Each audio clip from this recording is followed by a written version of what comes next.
Good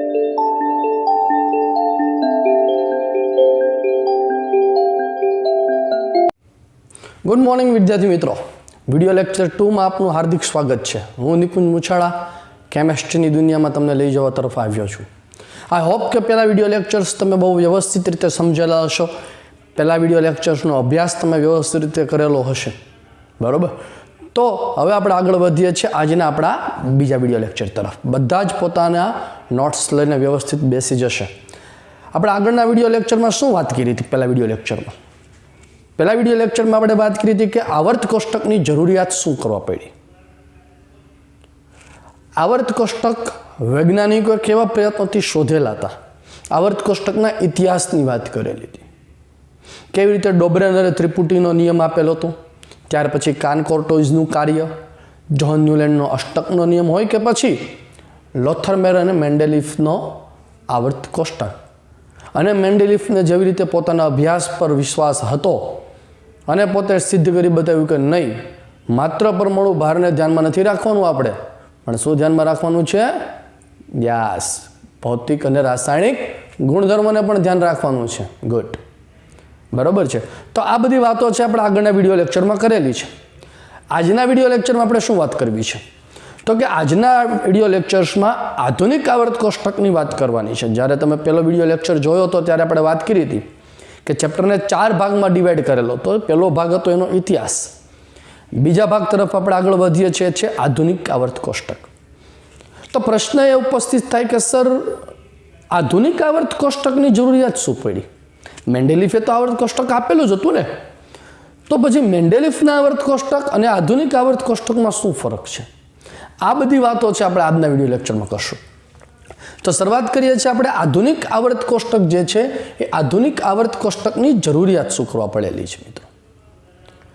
તો જ્યારે મેન્ડેલીફે આवर्त કોષ્ટકની શરૂઆત કરી અથવા મેન્ડેલીફે જ્યારે આवर्त કોષ્ટક આપેલું હતું એ સમયે હજી તત્વના બંધારણ વિશે કોઈ માહિતી પ્રાપ્ત નહોતી થઈ।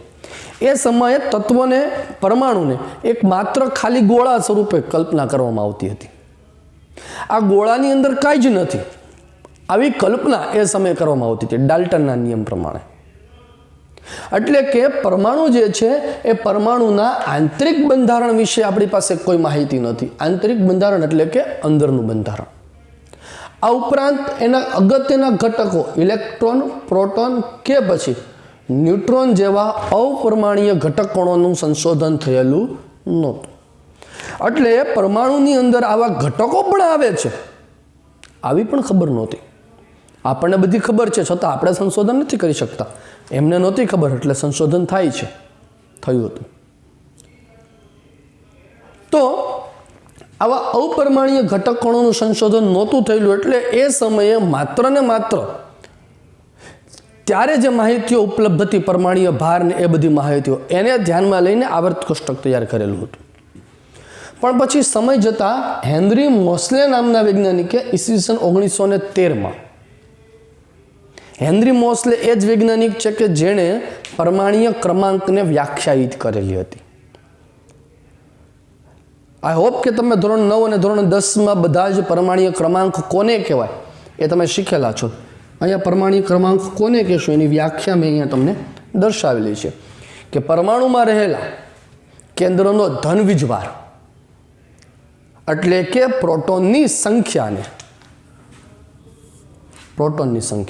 कोईपण परमाणुना केंद्रमां रहेलो प्रोटोननी संख्या एटले परमाणु क्रमांक। तो तमने एम थे साहेब अमे तो इलेक्ट्रॉननी संख्या ने पण कहता था ने। हाँ, तो तमे साचा छो, खोटा थोड़ी छो। तो तमे ज्यारे ते व्याख्या वापरता था ए वापरता था तटस्थ परमाणु माटे। एटले जो तमारो परमाणु तटस्थ होय, दाखला तरीके हूँ अहींया समजावुं छुं। दाखला तरीके सोडियम अने सोडियम +1। आ सोडियमनो परमाणु क्रमांक केटलो थतो तो 11। तटस्थ परमाणु छे एटले एमां 11 प्रोटोन અને 11 ઇલેક્ટ્રોન છે। પણ સોડિયમ +1 ની વાત જો કરો તો પ્રોટોન 11 છે પણ ઇલેક્ટ્રોન કેટલા છે? 10। હવે જો તમે ઇલેક્ટ્રોનની સંખ્યાને પરમાણુ ક્રમાંક તરીકે વ્યાખ્યાયિત કરો તો આ તો 11 થયો અને આનો પરમાણુ ક્રમાંક 10 થયો, તો તમે ખોટા પડો। એટલે આપણે એક સર્વસામાન્ય શું યાદ રાખવાનું છે મિત્રો? તો કે પ્રોટોનની સંખ્યાને આ યાદ રાખો એટલે બધું આવડી ગયું. શું યાદ રાખવાનું છે? પરમાણુ ક્રમાંક એટલે પ્રોટોનની સંખ્યા. પછી કોઈ પણ હોય એની સાથે આપણે ક્યાં સંબંધ છે? તટસ્થ પરમાણુ હોય, આયન હોય, ફલાણું હોય, ઢીકણું હોય, જે તે હોય. તટસ્થ પરમાણુ હોય કે ન હોય, પણ આપણે યાદ શું રાખશું? કેન્દ્રમાં રહેલો ધન વીજભાર એટલે કે પ્રોટોનની સંખ્યા. એટલે આનો પણ પરમાણુ ક્રમાંક કેટલો થશે? 11. આનો પણ પરમાણુ ક્રમાંક કેટલો થવાનો છે? 11. વાત પૂરી થઈ ગઈ. ક્લિયર છે? તો આ પરમાણુ ક્રમાંકની વ્યાખ્યા હતી. તો હેનરી મોસ્લેએ શું કહ્યું? તો કે હેનરી મોસ્લેએ દરેક તત્વ માટે તેમાંથી જે વિકિરણો ઉત્સર્જિત થાય છે તેની મદદથી તેના ક્ષકિરણ વર્ણપટનો અભ્યાસ કર્યો, એક્સ-રે સ્પેક્ટ્રમનો અભ્યાસ કર્યો. અને એમના માટે ઉત્સર્જિત થતી આવૃત્તિ અંડરરૂટ મ્યુ માટે, મ્યુ આવૃત્તિને દર્શાવવાની સંજ્ઞા છે, આવૃત્તિનો વર્ગમૂળ, વિરુદ્ધ પરમાણુ ક્રમાંક ઝેડ, પરમાણુ ક્રમાંકને ઝેડ વડે વ્યાખ્યાયિત કરવામાં આવે છે સંજ્ઞા તરીકે. અંડરરૂટ મ્યુ વર્સિસ ઝેડનો આલેખ દોર્યો તે આલેખ સ્ટેટ લાઇન, સીધી રેખા મળે છે. કોઈ પણ આલેખ સીધી રેખા મળે એટલે એનો અર્થ શું થાય મિત્રો? તો કે સ્વાભાવિક છે કે બંને એકબીજાના સમપ્રમાણમાં છે. પરમાણુ ક્રમાંક વધે તો આવૃત્તિ પણ વધે છે, પરમાણુ ક્રમાંક ઘટે તો આવૃત્તિ પણ ઘટે. એટલે એનો અર્થ તમે શું સીધો કરી શકો? તો કે આવૃત્તિને પરમાણુ ક્રમાંક સાથે સંબંધ હોવો જોઈએ. બરોબર છે. પણ સાથે સાથે એણે પરમાણુ ક્રમાંક વિરુદ્ધ પરમાણુ ભારનો, આવૃત્તિ વિરુદ્ધ પરમાણુ ભારનો પણ આલેખ દોર્યો. જેવી રીતે અહીંયા ઝેડ છે એવી રીતે એમણે under root mu versus atomic weight, molecular વેઇટનો આલેખ દોર્યો. પણ એ આલેખ પાછી સીધી રેખાનો પ્રાપ્ત ન થયો. એ સીધી રેખા નથી મળતી. એટલે એનો અર્થ શું થયો કહેવાય? તમે પણ કહી શકો ને શું અર્થ થાય? સ્વાભાવિક છે ને ભાઈ, તમારા મગજમાં જવાબ છે જ, લાવો એના હોઠ ઉપર પોતાના.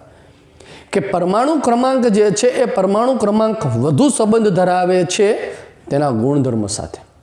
કારણ આલેખ સમપ્રમાણમાં પરમાણુ ક્રમાંકનો મળે છે, પરમાણુ ભારનો આલેખ સમપ્રમાણમાં મળતો નથી. એટલે એનો અર્થ શું થયો ભાઈ? તો કે એનો અર્થ એવો થયો કે સર ગુણધર્મ તત્વના પરમાણુ ભાર કરતાં પરમાણુ ક્રમાંકને વધુ આવર્તનીય છે. અને એટલા માટે જ આધુનિક આવર્ત નિયમ જે છે એ આધુનિક આવર્ત નિયમનું સંશોધન થયું. આગળના વિડીયો લેક્ચરમાં જૂનો આવર્ત નિયમ હતો, યાદ કરજો ભાઈ. શું હતો જૂનો આવર્ત નિયમ? બોલો જોઈએ ફટાફટ, મનમાં ફટાફટ બોલો. જૂનો આવર્ત નિયમ શું હતો? હા, યસ, ગુડ. શું હતો જૂનો આવર્ત નિયમ? તત્વના ગુણધર્મ તેના પરમાણુ ભારને આવર્તનીય હોય છે. પરંતુ હેનરી મોસ્લેના આ પ્રયોગ પછી આધુનિક આવર્ત નિયમ આપવામાં આવ્યો કે શું છે? તત્વોના ગુણધર્મ એ તેના પરમાણ્વીય ક્રમાંકને આવર્તનીય છે. આધુનિક આવર્ત નિયમ.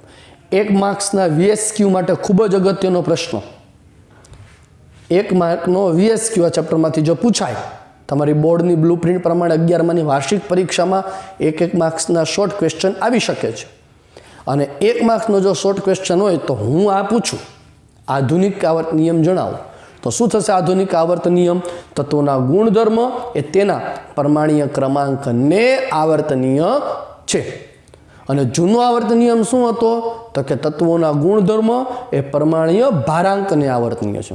તો સર તમને પ્રશ્ન એમ થાય કે સર આપણને એવું પૂછ્યું હોય આવર્ત નિયમ જણાવો, તો શું લખવું મારે?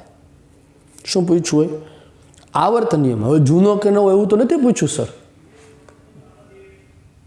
તો તમે તમારી સામાન્ય બુદ્ધિ વાપરી શકો ને. એક તમારી પાસે જૂનો શર્ટ છે, એક તમારી પાસે નવો શર્ટ છે. તમે કયો શર્ટ પહેરીને આવશો? નવો શર્ટ પહેરીને આવશો. તો સ્વાભાવિક છે જ્યારે તમને એવું પૂછાય આવર્ત નિયમ જણાવો, ત્યારે આપણે કયો આવર્ત નિયમ જણાવશું? આધુનિક આવર્ત નિયમ જણાવશું. હમણાં થોડી વાર પહેલાં આપણે જોયું એ પ્રમાણે કે આધુનિક આવર્ત કોષ્ટકની જરૂરિયાત શું કરવા પડી? હેનરી મોસ્લેના પ્રયોગ પરથી આધુનિક આવર્ત નિયમ આપણે તારવ્યો. હવે મારે વાત કરવાની છે આધુનિક આવર્ત કોષ્ટકની રૂપરેખા. જૂનું આવર્ત કોષ્ટક અને આધુનિક આવર્ત કોષ્ટકમાં શું ફેરફાર છે એની વાત કરવાની છે. તો શરૂઆત કરીએ આપણે કે આધુનિક આવર્ત કોષ્ટક. એટલે આવર્ત કોષ્ટક જે છે તમે જુઓ તો તત્વોને એમને આડી હરોળ અને ઊભા સ્તંભમાં દર્શાવેલા હોય છે. તમે આવર્ત કોષ્ટકને ધ્યાનથી જોયેલું હશે. અને ન જોયેલું તો તમારી ટેક્સ્ટ બુકમાં આપેલું છે, જરા ધ્યાનથી જુઓ એને, સાથે જોતા જાઓ એટલે ખ્યાલ આવશે. તો આધુનિક આવર્ત કોષ્ટક જે છે, આધુનિક આવર્ત કોષ્ટકને એક આડી હરોળ અને ઊભા સ્તંભમાં વિભાજિત કરેલા છે. જે આડી હરોળ છે એ આડી હરોળને આવર્ત તરીકે ઓળખવામાં આવે છે, આવર્ત તરીકે, જેને ઇંગ્લિશમાં પીરિયડ તરીકે ઓળખીએ છીએ. જે આડી હરોળ તમે જોઈ શકો છો એ આડી હરોળને આવર્ત તરીકે ઓળખવામાં આવે છે. આવર્ત કોષ્ટકમાં આવા કુલ 7 આવર્ત છે. એટલે જે આડી હરોળ તમે જુઓ છો એ આડી હરોળ કુલ 7 આવર્ત આવેલા છે, 7 આવર્ત છે. પ્રથમ આવર્ત, દ્વિતીય આવર્ત, તૃતીય, ચતુર્થ, પંચમ, છઠ અને ષષ્ઠ, એટલે કે 5મો, 6ઠ્ઠો અને 7મો આવર્ત. દરેક આવર્તમાં તત્વોની સંખ્યા જો તમે જુઓ તો પ્રથમ આવર્તમાં 2 તત્વો છે. સ્ક્રીન ઉપર તમને આવર્ત કોષ્ટક દેખાય છે. એમાં જુઓ 2 તત્વો પ્રથમ આવર્તમાં દેખાય છે, એટલે આડી હરોળ, પહેલી આડી હરોળમાં જુઓ જે 2 તત્વો દેખાય છે, હાઇડ્રોજન અને હિલિયમ. દેખાયો દરેકને? તો કે હા, દેખાયો. બીજો આવર્ત, દ્વિતીય આવર્તમાં 8 તત્વો છે. 8 તત્વો જુઓ, જે 8 તત્વો તમને નીચે બીજા આવર્તમાં દેખાય છે. લિથિયમથી શરૂ કરો અને સામેની છેડે નિયોન સુધી જાઓ. Lithium, beryllium, boron, carbon, nitrogen, oxygen, fluorine અને નિયોન. ગણો જોઈએ 8 તત્વો થઈ ગયા બીજી હરોળમાં, તો કે આસર થઈ ગયા છે. એની નીચે જુઓ તો તૃતીય આવર્ત, ત્રીજો આવર્ત. એ ત્રીજા આવર્ત જે છે એમાં પણ 8 તત્વો છે. ચેક કરો જોઈએ 8 તત્વો થાય છે દરેકને. જુઓ જે દરેક પોતાના ત્રીજી આવર્ત, ત્રીજી આડી હરોળમાં જુઓ તો સોડિયમથી શરૂ કરો, બરોબર, અને સામેના છેડે આર્ગોન સુધી જાઓ જોઈ. 11 નંબર ઉપર સોડિયમ આવ્યો, દરેકને મળે છે. હા, સરસ. Sodium, magnesium, aluminium, silicon, phosphorus, sulphur, chlorine અને આર્ગોન મળ્યો દરેકને. ઓકે, ગુડ, સરસ, દરેકને મળે છે. તો એને શું કહે છે આપણે? તૃતીય આવર્ત. 8 તત્વો છે. એના નીચે પછી તમે જ્યારે આવો ત્યારે ચતુર્થ આવર્તમાં 18 તત્વો છે. જોવો જોઈએ ચતુર્થ આવર્તમાં 18 તત્વો દરેકને મળે છે. પોટેશિયમ, પછી કેલ્શિયમ, સ્કેન્ડિયમથી ચાલુ કરો, vanadium, chromium, manganese, ferrous, cobalt, nickel, copper, zinc, અને પછી સામેને છેડે તમે જાઓ ક્રિપ્ટોન સુધી તમે જાઓ. મળી ગયા દરેકને 18 તત્વો. તો એને આપણે ચતુર્થ આવર્ત. એની નીચે આવો 5મા આવર્તમાં પણ ગણો જોઈએ 18 તત્વો દરેકને થવા જોઈએ, તો 18 તત્વો થાય છે. હવે એની નીચે તમે જ્યારે આવો ત્યારે છઠ્ઠો અને 7મો, 6ઠ્ઠા આવર્તમાં 32 તત્વો થવા જોઈએ. ગણો જે 32 તત્વો થાય છે દરેકને? તો કે નહીં સર, 32 તો નથી થતા. કેમ નથી થતા? તો જરા જુઓ, નીચે જે છે એ નીચે બીજા 2 હરોળ તમને સાવ નીચે આપેલી છે. જરા જુઓ જે આવર્ત કોષ્ટકમાં નીચે જુઓ જે સ્ક્રીન પર સાવ નીચે 2 હરોળ આપેલી છે. પહેલી હરોળ જે છે એ 6ઠ્ઠા આવર્તમાં 14 તત્વો છે એ ઉપર આવશે. તો ઉપર 6ઠ્ઠા આવર્તના તત્વો અને આ 14 તત્વો બંનેને ભેગા કરો એટલે 32 થઈ જશે. ફરી પાછું રિપીટ કરું છું, શું કરવાનું છે? 6ઠ્ઠા આવર્તના જે તત્વો છે તે, અને નીચે જે 2 અલગથી હરોળ આપેલી છે, એમાં પહેલી હરોળમાં 14 તત્વો છે. એ 14 તત્વોને ભેગા કરો એટલે 32 તત્વો થઈ જશે. એટલે એ ખરેખર એ નીચે જે 14 તત્વોની પહેલી હરોળ આપેલી છે એ 6ઠ્ઠા આવર્તના તત્વોની છે. પણ એના ગુણધર્મને કારણે એને અલગથી શ્રેણી તરીકે આપવામાં આવેલી છે, એટલે એને કીધી છે લેન્થેનાઇડ શ્રેણી.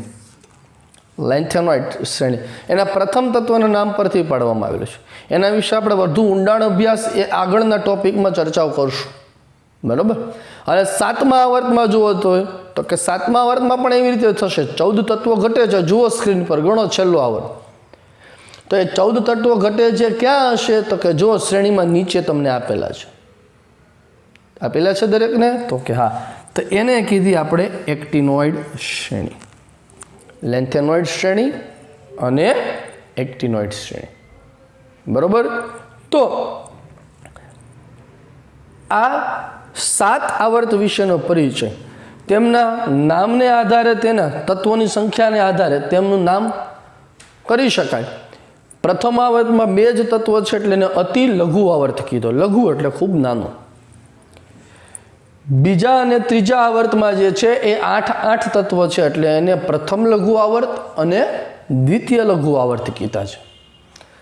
ત્રીજા અને ચોથા અને પાંચમા આવર્તમાં 18 તત્વો છે એટલે એને આપણે પ્રથમ અને દ્વિતીય દીર્ઘ આવર્ત તરીકે ઓળખીએ છીએ. દીર્ઘ આવર્ત. છઠ્ઠા અને સાતમા આવર્તમાં 32 તત્વો છે એટલે આપણે એને પ્રથમ અતિ દીર્ઘ આવર્ત અને દ્વિતીય અતિ દીર્ઘ આવર્ત તરીકે ઓળખીએ છીએ. બરાબર. તો તમારે કેટલી વસ્તુ છે યાદ રાખવાની છે. આ બધી જ વસ્તુ ખૂબ અગત્યની છે મિત્રો. આ પ્રથમ આવર્તમાં 2, 8, 8, 18, 18, 32 આ ક્રમ ખૂબ યાદ રાખવો જરૂરી છે. શા માટે જરૂરી છે સાહેબ? તો કે આપણે આગળ જ્યારે જશું ત્યારે સમૂહમાં પરમાણુ ક્રમાંક કેવી રીતે નક્કી કરશું એ આના પરથી શીખશું આપણે.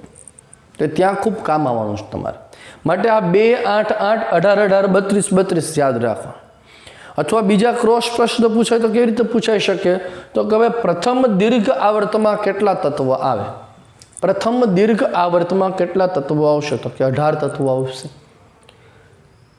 પ્રથમ દીર્ઘ આવર્ત એટલે કેટલામો આવર્ત થશે? તો કે ચતુર્થ આવર્ત થશે. બરાબર છે. તો આ આવર્ત વિશેનો પરિચય આપણે મેળવો. આવર્ત કોષ્ટકમાં આડી હરોળ જે છે એ આડી હરોળને આપણે આવર્ત કીધી છે અને એ આવર્ત વિશેનો પરિચય આપણે મેળવો. હવે પરિચય મેળવીએ આપણે ઊભા સ્તંભનો. આપણે વાત કરીએ પ્રમાણે કે આવર્ત કોષ્ટક જે છે એને આડી હરોળ અને ઊભા સ્તંભમાં વર્ગીકૃત કરેલા છે. આડી હરોળ છે એને આવર્ત તરીકે કીધા, જ્યારે ઊભા સ્તંભ છે એને સમૂહ અથવા તો કુટુંબ તરીકે ઓળખવામાં આવે છે. શેના તરીકે આપણે ઓળખશું? સમૂહ અથવા તો કુટુંબ તરીકે. કુટુંબ બહુ ઓછો શબ્દ છે, પરિચિત છે, પણ સમૂહો છે વધારે પરિચિત છે. પહેલો સમૂહ, બીજો સમૂહ, તેવી રીતે.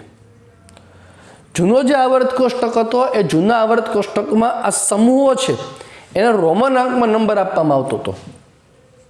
I1, VIIA, VII એટલે 7, તેમાં A એટલે 7A, VIII એટલે 8, V એટલે 5 ને 3 એટલે 1, 1, 1 એટલે 5 ને 3, 8 એવી રીતે. રોમન અંકમાં જે છે એ રોમન અંકમાં એને નામ આપવામાં આવતા હતા. પણ ત્યાર પછી IUPAC સંસ્થા દ્વારા, IUPAC એટલે international union of pure and applied chemistry, એનું પૂરું નામ છે. International union pure and applied chemistry એ IUPACનું પૂરું નામ છે. આ સંસ્થા એ કેમેસ્ટ્રીને લઈને, રસાયણ વિજ્ઞાનને લઈને જેટલા પણ સંશોધનો થાય, જેટલા પણ સુધારા વધારા થાય એ આ સંસ્થા દ્વારા સમગ્ર વિશ્વમાં થાય છે. આપણે એના વિશે પણ અભ્યાસ થશે. તો આ IUPACના મત પ્રમાણે જે જૂના રોમન અંક છે તેની જગ્યાએ સમૂહોને 1 થી 18 નંબર આપવામાં આવ્યા. એટલે એનો અર્થ શું થયો મિત્રો? તો કે નવા આવર્ત કોષ્ટકમાં સમૂહોની સંખ્યા કેટલી થશે? તો કે સમૂહોની સંખ્યા 18 થશે. જુઓ સ્ક્રીન ઉપર આવર્ત કોષ્ટક દરેકને દેખાય છે. ગણી જુઓ જી, ચાલો ફટાફટ. ઊભી કોલમ, ઊભા સ્તંભ છે કેટલા થાય છે? ચાલો જોઈએ, ગણો ફટાફટ. તો આ બાજુથી તમે શરૂઆત કરો, દરેક કોલમને ગણવાની શરૂઆત કરવાની. તો જુઓ જી, આ તરફથી શરૂ કરો તમે, લિથિયમ કે પછી સોડિયમથી, એની બાજુમાં મેગ્નેશિયમ ને પછી બીજા 10 ને પછી પાછા 6 મળી ગયા દરેકને 18. ઓકે, સરસ. તો કેટલા સમૂહ આપવામાં આવેલા છે? તો કે નવા આવર્ત કોષ્ટકમાં 18 સમૂહો છે. આ દરેક સમૂહમાં રહેલા તત્વો છે એ ખૂબ જ અગત્યની વસ્તુ છે. શું કીધી છે જુઓ, કે સમૂહોમાં રહેલા દરેક તત્વની બાહ્યતમ કક્ષાની ઇલેક્ટ્રોન રચના સમાન હોય. કોઈ એક જ સમૂહમાં રહેલો જે તત્વ હશે, ઊભા સ્તંભમાં હરોળ, એક જ ઊભી હરોળમાં જ આવતા હોય, ઊભા સ્તંભમાં આવેલા દરેક તત્વની બાહ્યતમ કક્ષાની ઇલેક્ટ્રોન રચના સમાન હશે. દાખલા તરીકે તમે ધોરણ 10 માં શીખેલા છો લિથિયમ, સોડિયમ અને પોટેશિયમ આપણે આગળ વાત કરી એક જ સમૂહમાં છે અને હમણાં તમે આવર્ત કોષ્ટક જોયું હશે, એમાં જોયું હશે એક જ હરોળમાં છે, પહેલી જ હરોળમાં ઊભા પહેલા સ્તંભમાં સમૂહ 1 માં. તો લિથિયમની ઇલેક્ટ્રોન રચના શું થાય 2 1, સોડિયમની કેટલી થશે 2 8 1, પોટેશિયમની કેટલી થશે 2 8 8 1. તો દરેકમાં તમે જુઓ બાહ્યતમ એટલે શું થશે છેલ્લી કક્ષા, એમાં 1 1 1 શું આવે છે કોમન આવશે, આવે છે ને દરેકને. હવે એની બાજુમાં જુઓ જ સમૂહ નંબર 2 માં બેરેલિયમ, મેગ્નેશિયમ અને કેલ્શિયમ, તેની ઇલેક્ટ્રોન રચના જુઓ બેરેલિયમ છે તો 2 2 આવે, મેગ્નેશિયમ છે તો 2 8 2, કેલ્શિયમ છે તો 2 8 8 2. બરાબર છે.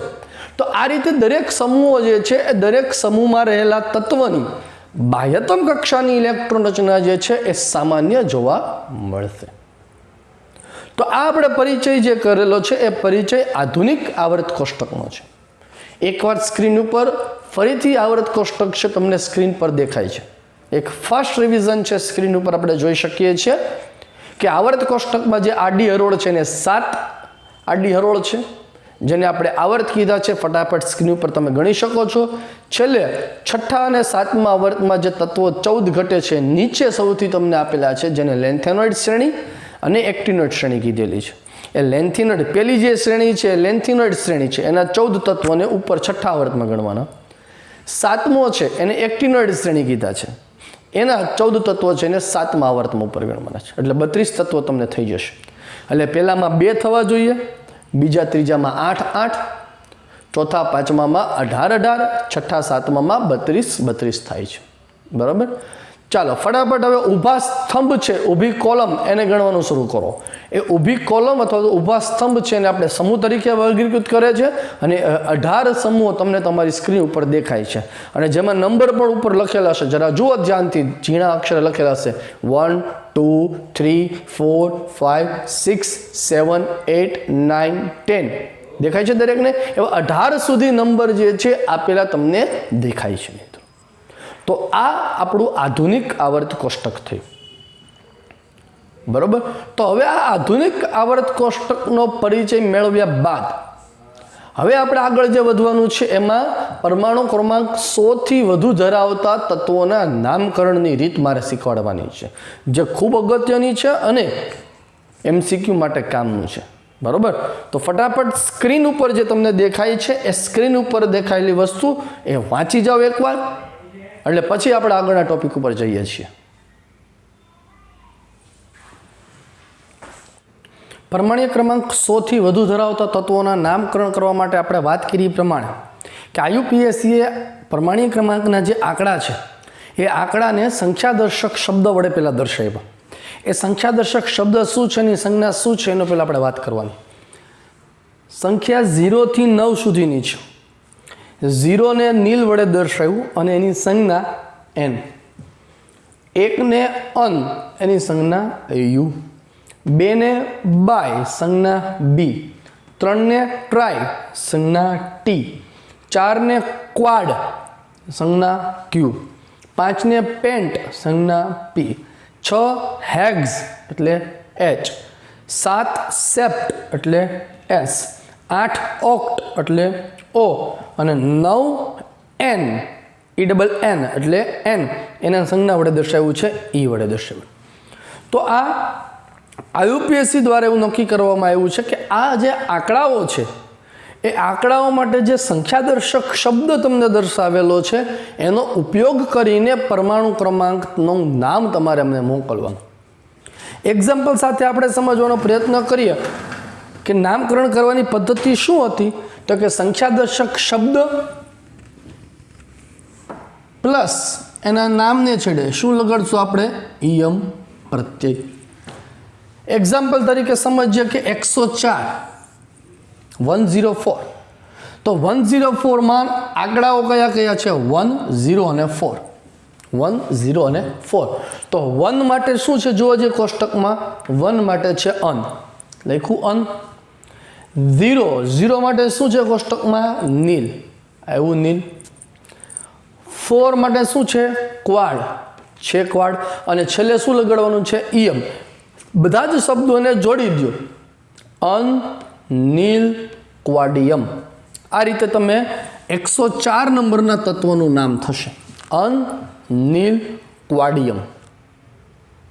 અને એની સંજ્ઞા અન માટે શું છે સંજ્ઞા યુ, નીલ માટે સંજ્ઞા શું છે એન અને ક્વાડ માટે સંજ્ઞા શું છે ક્યુ. તો 104 નંબરના તત્વની સંજ્ઞા શું થશે યુ એન ક્યુ. યુ એન ક્યુ. ચાલો એવું હજી એક એક્ઝામ્પલ સાથે આપણે સમજીએ 117 નંબરનું તત્વ. નંબર કયા કયા છે 1 1 7 1 1 7. 1 માટે શું છે શબ્દ વાપરેલો આપણને અન, ફરી પાછું 1 છે એટલે અન, અને 7 માટે શું આપેલો છે સેપ્ટ. પ્રત્યય શું લગાડશું ઈયમ. તો શું થઈ જશે અન અન સેપ્ટિયમ. સંજ્ઞા દર્શાવીએ તો અન માટે યુ, ફરી પાછું અન માટે યુ, અને સેપ્ટ માટે શું આપેલી છે સંજ્ઞા આપણને એસ. ખ્યાલ આવશે? આવડે આવો એક? ચાલો પ્રયત્ન કરો જે જાતે તમને હું આપું છું. પરમાણુ ક્રમાંક આપેલો છે 112. ચાલો હું તમારા જવાબની રાહ જોઉં છું. ફટાફટ 112 માટે આ કોષ્ટકનો ઉપયોગ કરીને આ પ્રમાણે નામકરણ કરો જે ફટાફટ 2 મિનિટ તમને આપું છું.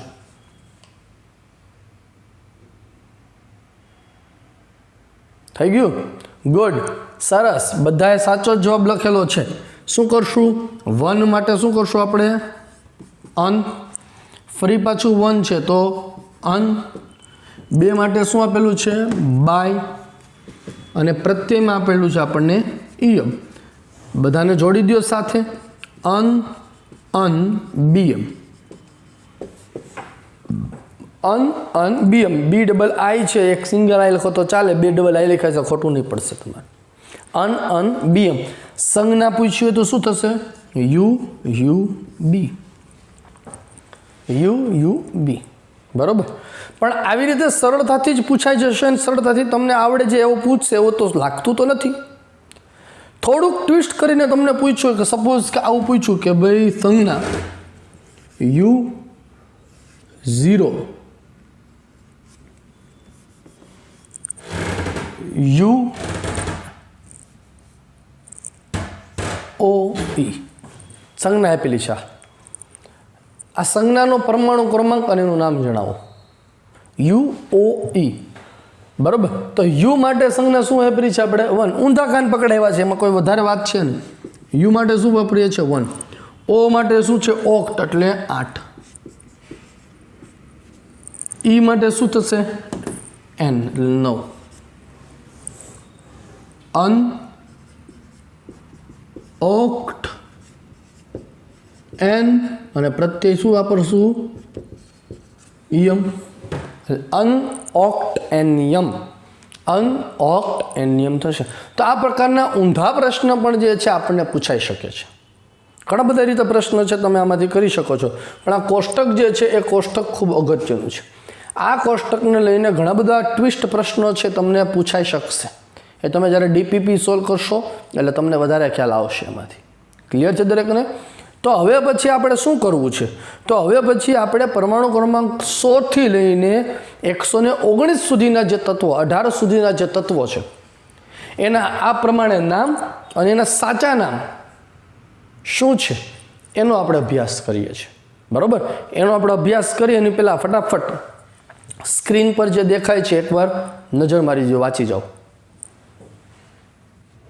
આપણે આગળ વાત કરીએ પ્રમાણે કે પરમાણ્વીય ક્રમાંકના નંબરને આધારે, આંકડાઓને આધારે સંખ્યાદર્શક નંબર જે છે સંખ્યાદર્શક નંબર દર્શાવી, શબ્દ દર્શાવીને આયુપીએસસીમાં મોકલવાના અને આયુપીએસસી છે તત્વોના નામ તમે કરી શકો. તો હવે સ્ક્રીન ઉપર જે છે એ સ્ક્રીન ઉપર તમે જોઈ શકો છો કોષ્ટકમાં. એ કોષ્ટકમાં તમે ધ્યાનથી જુઓ. પરમાણુ ક્રમાંક 101 થી લઈને 118 સુધીના તત્વો તમને આપેલા છે. એ દરેક તત્વનું આયુપીએસસીની સંજ્ઞા પ્રમાણે જો નંબર કરેલા છે. સપોઝ કે 101 જુઓ છે તો 101માં તમને દર્શાવ્યું છે અન નીલ અનિયમ આપેલું છે. અન નીલ અનિયમ. UNU એની સંજ્ઞા આપેલી છે. એનું નામ જે છે તત્વનું તમને આપેલું છે એ છે નામ તમારું મેન્ડેલેવિયમ આપેલું છે. એની નીચે જુઓ 102 અનનિલબિયમ UNB તત્વનું નામ તમને આપેલું છે નોબેલિયમ. 103 4 5 6 7 8 9 10 ધ્યાનથી દરેક તત્વના તમે જુઓ નામ. સાંકેતિક પદ્ધતિ પ્રમાણે આપણે જે આગળ શીખવાડ્યું એ પ્રમાણે દરેકના નામ જોઈ જવો જોઈએ એકવાર સ્ક્રીન ઉપર. ખબર ના પડે તો ત્યાં પાછું કહેજો તો ખબર પડી જ જાય દરેકને. 117 142 12 112 110 દરેકના સ્ક્રીન ઉપર તમને દેખાય છે કોષ્ટક. એ જે સ્ક્રીન ઉપર કોષ્ટક દેખાય છે એ ફટાફટ જોવો જોઈએ દરેક. જેના IUPAC દ્વારા નામ આપેલા છે મેન્ડેલેવિયમને એ રહેવા દેજો, એ હું હમણાં તમને યાદ રાખવા માટે શીખવાડું છું. પણ બાકીના જે પદ્ધતિ પ્રમાણે નામ છે તમે જોઈ જાઓ અને એની સંજ્ઞા જુઓ દરેકની 117 18 જ્યાં સુધી આપેલા છે ત્યાં સુધી.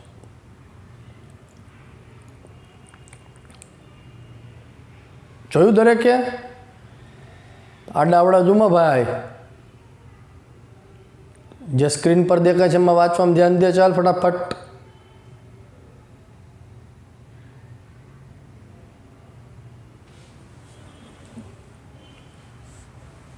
દરેકે દરેક પરમાણુ ક્રમાંક, એનું નામ, એની સંજ્ઞા કઈ રીતે થાય છે જોઈ જાઓ ફટાફટ. પછી આપણે એ તત્વના નામ યાદ રાખવા માટેની એક સરસ મજાની વાર્તા મારે તમને કહેવાની છે. એ વાર્તા પરથી તમારે દરેક તત્વના નામ છે તમને જે સ્ક્રીન પર સાઈડમાં આપેલા છે IUPAC દ્વારા મેન્ડેલેવિયમની એ બધા તમને આવડી જશે. બરાબર? પણ એ તો બીજી નંબરની વાત છે. પહેલા નંબર પર તમને જે IUPAC પદ્ધતિ પ્રમાણે નામ આપેલું છે એ આવડવું જોઈએ. બરાબર? જુઓ સ્ક્રીન પર. ઓકે, ચાલો જોયું હશે સ્ક્રીન પર તમે વ્યવસ્થિત રીતે. તો હવે આપણે શું કરવાનું છે તો કે આ જે તત્વ તમને આપેલા છે એ તત્વના નામ યાદ રાખવાના છે. કારણ કે તમને રિવર્સમાં ઊંધું પૂછાઈ શકે. હવે પરમાણુ ક્રમાંક 104નું IUPAC પદ્ધતિ પ્રમાણે નામ અને IUPAC નક્કી કરેલું નામ. પદ્ધતિ પ્રમાણે નામ એટલે 104 પ્રમાણે, અને IUPAC સૂચવેલું નામ એટલે જે નામ એનું થતું હોય તેની વાત છે, રુથરફોર્ડિયમ જે છે. બરાબર? એ આપણે યાદ રાખવાનું છે. એના માટે મેં તમને અહીંયા સ્ક્રીન પર અહીંયા જોઈ શકો છો બોર્ડ પર 101 થી 110 નંબરના તત્વોના નામ પહેલાં મેં લખેલા છે. મેન્ડેલેવિયમ, નોબેલિયમ, લોરેન્શિયમ, રુથરફોર્ડિયમ, ડુબનિયમ, સિબોરોગિયમ, બોહોરિયમ, હાસ્મિયમ, મેઇટનેરિયમ, દરમાસ્ડસ્ટિયમ. ત્યાર પછી 111 રોન્ટજેનિયમ, 112 કોપરનિશિયમ, 113 નિહોનિયમ, 114 ફ્લોરોવિયમ, 115 મોસ્કોવિયમ, 116 લિવરમોરિયમ, 117 ટેનેન્સિન અને 118 ઓગાન્સન. બરાબર? તો 101 થી લઈને 118 સુધીના તત્વો તમને સ્ક્રીન પર બોર્ડ પર તમે જોઈ શકો છો. હવે આ તત્વોને યાદ રાખવા માટે આપણે એક સરસ મજાની વાર્તા તૈયાર કરેલી છે. આ વાર્તા થકી તમને યાદ રહી જશે. શું છે વાર્તા? ધ્યાન આપો.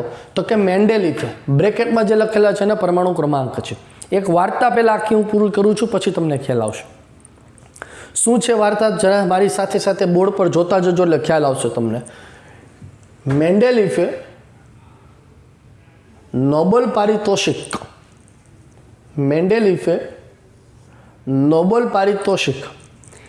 એ લોરેન્શિયમમાંથી લારાને આપી દીધું. તેથી રુથરફોર્ડિયમ RF 104 ને ખૂબ દુઃખ લાગ્યું. રુથરફોર્ડિયમને એટલું બધું લાગી એવું કે ડૂબવા માટે જતા રહે છે. તેઓ ડૂબવા DB 105 માટે ક્યાં જાય છે? ડૂબવા માટે. તો ડૂબવા માટે નજીકના દરિયામાં, દરિયાની ઇંગ્લિશમાં કહેવાય છે સી, એટલે નજીકના સીમાં ગયા. CSG 106. હવે રુથરફોર્ડિયમ ડૂબવા ગયા એટલે બોહર 107 સાંભળીને ખૂબ હસવા લાગ્યું. હસવું આવ્યું એને. HS 108 માટે મેઇટનેરિયમમાંથી માટે તેઓ દરેક સ્ટેડિયમ ધર્મસ્ટાડટિયમ એટલે આપણે શબ્દ છૂટો પડો, દરેક સ્ટેડિયમ DS 110માં રોન્ટજન સાથે, રોન્ટજન એટલે RG, રોન્ટજન સાથે કોપર CN 112 કોપરની પટ્ટી પર રંગ કરવા લાગી ગયા. શું થયું અત્યાર સુધી વાર્તામાં? મેન્ડેલીફે નોબેલ પારિતોષિક લારાને આપી દીધું. લારાને આપ્યું એટલે રુથરફોર્ડિયમને દુઃખ લાગ્યું એટલે ડૂબવા માટે દરિયામાં ગયા. આ જોઈને બોહરને ખૂબ હસવું આવ્યું, માટે તેઓ દરેક સ્ટેડિયમમાં રોન્ટજન સાથે કોપરની પટ્ટીને રંગ કરવા લાગી ગયા. તે રોન્ટજન સાથે કોપરની પટ્ટીને રંગ કરવા લાગ્યા તો ત્યાં જે છે જ્યાં કલર કરતા હતા ત્યાં ની ફોર નિહોનિયમ NH 113 ફ્લેરો ચોકલેટ, ખબર હોય તો પેલી ફ્લોરા આવે ને ચોકલેટ, મૂકો એટલે સરસ મજાની પીગળી જાય, ખાવાની મજા આવે, સ્ટ્રોબેરી ફ્લેવરની બધી. એ ફ્લેરો ચોકલેટ FL 114 એ મોસ્કોમાં ખાવાથી સ્ટેડિયમ રંગતા રંગતા મોસ્કો પહોંચી ગયા હતા. તો રોન્ટજન સાથે ફ્લેરો ચોકલેટને મોસ્કોમાં ખાધી. મોસ્કોમાં ખાવાથી MC 100 લીવર ખરાબ થઈ ગયું LV 105. તેથી તેને આપણે તેને સુરતી વાપરે ને તેને તું જોઈ લેજે મેં તને કહી દેવા એવું તેને TS 117 તેને અગાસી પર ઓગાનસર લગાસી OG 100 પર લઈ ગયા. તો એક સરસ મજાની શોર્ટ સ્ટોરી બનાવેલી છે તમારા માટે, જે પરમાણુ ક્રમાંક 101થી લઈને 118 સુધીના તત્વોના નામ તમને યાદ રાખવા મદદ કરે છે. આ રિપીટ કરું, સ્ટોરી આખી ફરીથી રિપીટ કરું છું. શું છે સ્ટોરી? મેન્ડેલીફને પોતાનું નોબેલ પારિતોષિક લારાને આપી દીધું, તેથી રુથરફોર્ડિયમને ખૂબ દુઃખ લાગ્યું. તેઓ ડૂબવા માટે CSG 106 દરિયામાં ડૂબવા માટે દરિયામાં ગયા. બોહર આ સાંભળીને બહુ હસવું આવ્યું, માટે તેઓ દરેક સ્ટેડિયમ DSમાં રોન્ટજન સાથે કોપરની પટ્ટી પર રંગ લગાવવા લાગ્યા. ત્યાંની ફ્લોરો